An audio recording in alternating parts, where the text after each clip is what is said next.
So what is the message? The message is a doomsday type cult where people believe that this man right here, by the name of William Branham, is the anointing of the second coming of Elijah, basically preceding the second coming of Jesus Christ.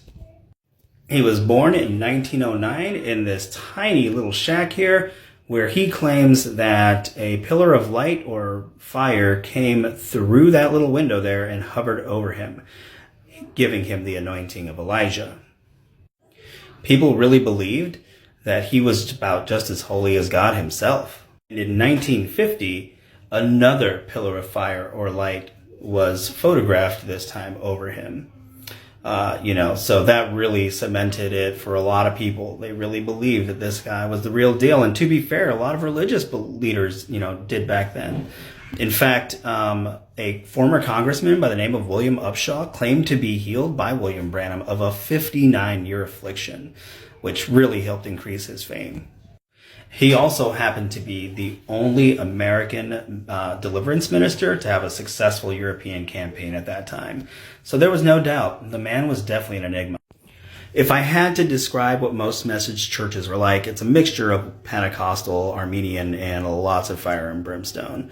That's pretty much where the similarities stopped with my church, but as with most churches, William's word was absolute and practically gospel. And it wouldn't be uncommon for most churches to have the entire library of his works where people could go and check out his sermons. To his credit, just about the only thing William Branham didn't want was wealth. He was offered a ton of money all the time and only ever took what he needed. As a result, message believers are encouraged to live modestly, try to make everything at home if you can, because, obviously Jesus and Branham were frugal also.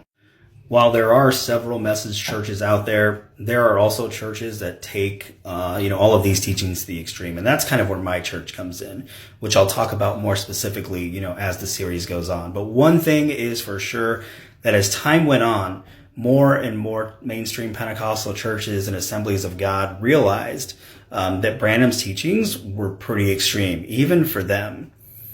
Branham believed that the denominations had lost sight of what was holy, that their women, because of the fall from Eden, were inherently in need of guidance from men, namely their husbands.